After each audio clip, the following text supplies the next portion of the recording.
यहाँ पर इस तरह से इसको शेप देकर इसको आयरन करेंगे। अच्छे तरीके से इसकी क्रीज बिठाकर इसको शींदे में यहाँ तक आपको अच्छे से समझा पा रही हूँ। तो यहाँ पर मेरी लेस जो है वो ख़त्म हो चुकी थी। तो अब यहाँ पर इसको मैं जॉइंट कर रही हूँ ग्लू की मदद के साथ ही, बिल्कुल फिनिशिंग के साथ। कोई पता नहीं लगने वाला कि मैंने यहाँ से जॉइंट किया है। आप देखेंगे किस तरह से मैंने इसको जॉइंट किया है। बिस्मिल्लाहिर्रहमानिर्रहीम, अस्सलाम वालेकुम। कैसे हैं आप? स्टार्ट करते हैं जी, वीडियो तो को। इस नेक की मेजरमेंट करते हैं। इसकी लेंथ जो है वो 6 इंच है। इसकी जो विड्थ है वो 7.5 इंचज़ है। डबल फोल्ड करके अब इस वी कट को देखेंगे तो इसकी जो विड्थ है वो 1 इंच है और इसकी जो लेंथ है वो 2 इंचज़ है। डबल फोल्ड जो है। अब यहाँ से हम फोल्ड करेंगे। आप चाहें तो सिलाई लगा सकते हैं, चाहें तो ग्लू अवेलेबल है तो ग्लू लगा कर फैब्रिक को फिक्स कर सकते हैं। तो मैं यहाँ पर ग्लू लगा रही हूँ। आपके पास दोनों ऑप्शन है, आप कोई भी यूज़ कर सकते हैं। ग्लू लगाकर कपड़े को इसी तरह से फिक्स करेंगे, ऊपर से आयरन करके इसको बिठा लेंगे अच्छे तरीके से। तो यहाँ तक हमारी नेक की सिंपल सा नेक मैंने राउंड वी कट में रेडी किया है। इसकी फुल डिटेलिंग आप देखना चाहते हैं तो मैंने दूसरे वीडियोस में भी इसकी डिटेलिंग के साथ शेयर किया है। अब यहाँ पर मैंने जो है वो सीढ़ी लेस ली है। इसकी जो लेंथ है वो 30 इंचज़ तक है। आप चाहें तो इससे बड़ा ही बना सकते हैं, तो बड़ा भी रख सकते हैं, कम भी रख सकते हैं। तो यहाँ पर उसी मेजरमेंट के साथ इस कपड़े को मैंने लिया है, जिसकी जो विड्थ है वो 2.5 इंच रखी है और लेंथ जो है वो 30 इंचज़ है। 30 इंचज़ की 2 पट्टियाँ मैंने रेडी की हैं, जिनको डबल फोल्ड किया है। अब यहाँ पर सीढ़ी लेस के साथ जो है कपड़े की खुली हुई साइड जो है वो इस तरफ रखेंगे सिलाई की तरफ, और डबल फोल्ड वाली साइड दूसरी तरफ रखेंगे और सिलाई लगाते जाएंगे। इसी तरह से आप जिस तरह से देख रहे हैं वीडियो में, बिल्कुल उसी तरह से लगाना है। कपड़े को डबल फोल्ड किया है। इस कपड़े की विड्थ में अगेन बताऊं 2.5 इंचज़ इसकी जो विड्थ है वो मैंने रखी है। 30 इंचज़ की जो है वो सीढ़ी लेस थी और 30 इंचज़ की ही 2 पट्टियां फैब्रिक की रेडी की। अब यहाँ पर सिलाई लग चुकी है। अब यहाँ से जो है वो हम इसको एक्स्ट्रा फैब्रिक को कट करेंगे और इसको डबल फोल्ड करके यहाँ से इस तरह से जो है वो मोटी सी पाइपिंग रेडी कर देंगे। इसी तरह से हमारी सीढ़ी लेस का कपड़ा भी फोल्ड हो जाएगा और फिनिशिंग के साथ हमारी पट्टी तैयार हो जाएगी। इसी मेथड को फॉलो करते हुए हमें एंड तक जाना है और अच्छे से सिलाई लगाते जाना है। एक और बात यहाँ पर क्लियर कर दूँ, इस कपड़े को मैंने आड़ा तिरछा या जो है वो कर्व कुछ भी नहीं लिया। जिस तरह से हम पाइपिंग के लिए वो तिरछा सा कपड़ा लेते हैं, इस तरह से ये नहीं है। सीधा सीधा ही फैब्रिक मैंने कटिंग किया है। आप भी उसी तरह से सीधा सीधा फैब्रिक ही कट कर सकते हैं इसको। यहाँ पर सिलाई लग चुकी है। अब इसी मेथड के साथ दूसरी तरफ से भी मैं वैसे ही फैब्रिक लगाऊंगी। आपको जॉइंट लेस का जो सीधी साइड है और जो उल्टी साइड है उसका ध्यान रखना है। उसको ध्यान में रखते हुए ही तैयार करनी है पट्टी को। अब यहाँ पर उसी मेथड को फॉलो करते हुए मैंने सारी सिलाई लगा दी है। अब इसको भी दूसरी तरफ से उसी तरह से पलटेंगे। तो इस तरह से हमारी जो है वो ये पट्टी तैयार हो जाएगी। अब यहाँ पर देखें हमारी पट्टी तैयार हो चुकी है। इसको अच्छे तरीके से आयरन करेंगे, इसको डबल फोल्ड करेंगे तो ये 15 इंचज़ की होगी। इसकी पूरी लेंथ हमने 30 इंचज़ ली थी। आप चाहें तो अपनी मेजरमेंट के अकॉर्डिंग ज़्यादा या कम कर सकते हैं, लेकिन इतना मुझे सही लगा तो मैंने इसकी लेंथ जो है वो 30 इंचज़ ही ली। यहाँ पर इस तरह से इसको शेप देकर इसको आयरन करेंगे। अच्छे तरीके से इसकी क्रीज बिठाकर इसको शेप देकर ग्लू की मदद से इसको फिक्स करेंगे। जॉइंट लेस के ऊपर वाली जो साइड होती है सीधी साइड और जो उल्टी साइड होती है उसका आपको ध्यान ज़रूर रखना है। इसी तरह से आयरन करने के बाद मैं यहाँ पर ग्लू लगाकर इसको फिक्स कर रही हूँ, ताकि जब सिलाई लगाएं तो हमें ज़्यादा मुश्किल पेश ना आए।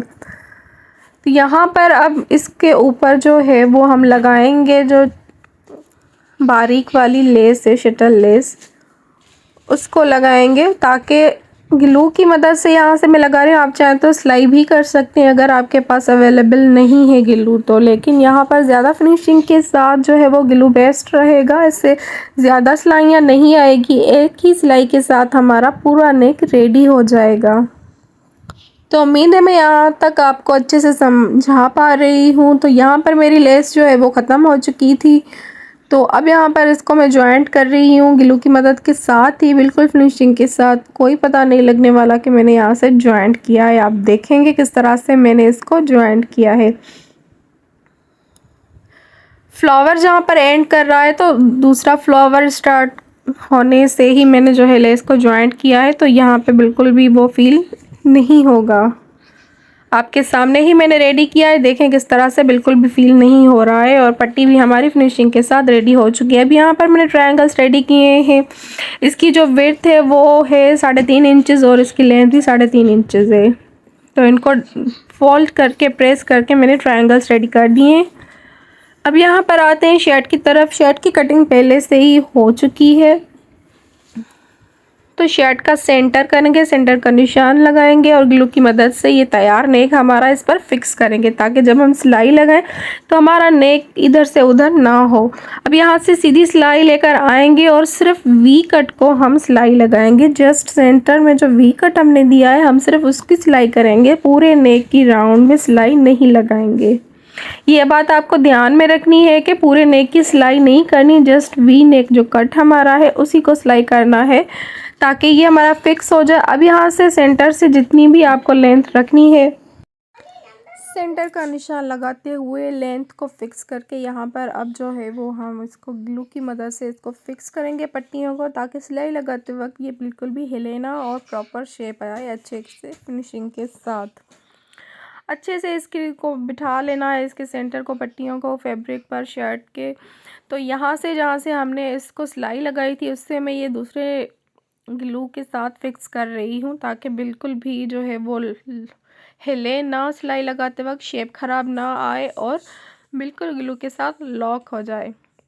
अब यहाँ पर ये हमारा बिल्कुल फिक्स हो चुका है। ये तो बिगनर्स के लिए बहुत अच्छी टिप है, बिल्कुल भी जो है वो उनको ज़्यादा परेशानी नहीं आएगी। पूरा काम जस्ट जो है वो कटिंग का है और ग्लू का है, सारा कुछ जस्ट एक सिलाई ही लगानी है मशीन में। अब जो ट्रायंगल मैंने जो है वो तैयार किए थे उसको एक एक करके फोल्ड करके, यहाँ से थोड़ा सा मुझे बड़ा लग रहा था, थोड़ा मैंने कटिंग किया है। अगर वो कट किया है तो उस हिसाब से इसकी मेजरमेंट 3x3 इंचज़ होगी। ये ट्रायंगल्स मैं यहाँ पर फिक्स करती जा रही हूँ। याद रहे ट्रायंगल्स जो फोल्ड कर रहे हैं तो इसका खुला हुआ और जो फोल्ड किया हुई साइड है वो एक ही जो है वो रुख में हो। अगर ऊपर की तरफ है तो ऊपर की तरफ हो, नीचे की तरफ अगर आप कर रहे हैं तो यहाँ से ट्रायंगल लगाते वक्त ये ध्यान ज़रूर रखना है, ताकि जब हम इसके फ्लावर के पेटल्स बनाएंगे, इसको उल्टा करेंगे तो उनकी शेप एक ही तरफ में आए। ये ना हो कि एक ऊपर है और एक नीचे की तरफ है। तो इस बात का आपको ध्यान ज़रूर रखना है।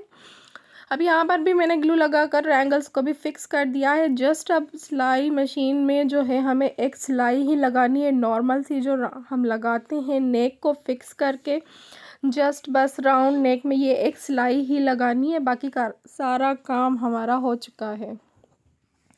सिलाई हमारी लग चुकी है। अब यहाँ पर इसको कटिंग करेंगे। नेक को अच्छे से कटिंग करके आधे इंच का मार्जिन छोड़कर अब यहाँ पर हमें नोचेस लगाने, सारे कट लगाएंगे राउंड नेक पर। कट लगा के इसको अच्छे से पलटाएंगे और फिनिशिंग के साथ इसकी तुरपाई भी करेंगे। और उल्टा कर हमें एक ऊपर वाली सिलाई लगानी है। ओवरऑल एक ही सिलाई लगेगी हमारी, जिससे हमारा नेक फुल जो है वो रेडी हो जाएगा। सारा काम ग्लू का था, फिक्स भी हो चुकी हैं पट्टियाँ, ट्रायंगल्स, लेस, हर चीज़ जो है वो फिक्स हो चुकी है। जस्ट अब ऊपर से इसको और पका करने के लिए एक एक सिलाई लगाएंगे। सिलाई अब यहाँ पर देख सकते हैं लग चुकी है एंड मैंने तुरपाई भी कर दी है नेक को नीचे की तरफ से भी फिनिशिंग के साथ। अब यहाँ पर जो मैंने बताया था आपको कि ट्रायंगल्स को पलटना है, पेटल्स की शेप देनी है, फ्लावर्स के जो पेटल्स होते हैं उसको अब एक एक को फोल्ड कर उल्टा कर इसको एक एक पर लगाते जाएंगे। एक जो है वो ट्रायंगल को पलटेंगे, उस पर एक पर लगाएंगे, अगेन फिर इसी तरह से करते जाएंगे। हर एक ट्रायंगल को हमें उल्टाना है, उसके बाद उसके ऊपर जो है वो पर लगाकर, टांके लगाकर उसको फिक्स करना है। तो ये जो है वो पेटल्स की शेप आएगी, अच्छी शेप आएगी। लेकिन इसमें जो है वो मैंने अगेन बताया कि उसके जो ट्रायंगल्स का रुख है वो एक ही तरफ का हो, ताकि हम जब फोल्ड करके इसको उल्टाएं तो पेटल्स की जो शेप है वो एक ही तरफ में आए, एक ही रुख में आए, ना हो ये कि एक ऊपर है और एक नीचे की तरफ से है। तो उम्मीद है आपको अच्छे से समझ में आ चुका होगा, मैंने बहुत डिटेलिंग के साथ आपको बताया है। तो चैनल पर नए हैं तो चैनल को सब्सक्राइब ज़रूर करें, लाइक भी कीजिएगा वीडियो को। अगर आपको अच्छा लगे तो चैनल का विज़िट भी करें। बहुत सारे आइडियाज़, डिफरेंट नेक डिज़ाइन, कटिंग स्टिचिंग के साथ मैंने डिटेल के साथ शेयर किए हुए नेक डिज़ाइन, ट्राउज़र डिज़ाइन एंड बच्चों के भी जो है वो मैंने शेयर किए हैं अंडर बजट में रहते हुए कट पीसेस के साथ। तो मेरे चैनल को भी सब्सक्राइब करते जाए अगर आपको यूज़फुल लगे मेरी आइडियाज़ तो, और फिर आगे भी ताकि मैं आपके साथ जुड़ी रहूं नए आइडियाज़ के साथ, डिटेल के साथ। इसी तरह से हमारा ये नेक भी रेडी हो चुका है। अब देखिए कितना प्यारा फिनिशिंग के साथ हमारा नेक जो है वो तैयार हो चुका है। उम्मीद है आपको अच्छा लगा होगा, मेरी एफ़र्ट्स पसंद आई होंगी, मेरी मेहनत पसंद आई होगी आपके साथ जो मैंने शेयर किया है। सिंपल नेक है एंड थोड़ी सी लेस के साथ ब्यूटीफुल सा नेक रेडी है। कैसा लगा कमेंट में ज़रूर बताइएगा। मिलते हैं नेक्स्ट वीडियो में, तब तक अल्लाह हाफिज़। चैनल को सब्सक्राइब ज़रूर करते जाइएगा। अल्लाह हाफिज़।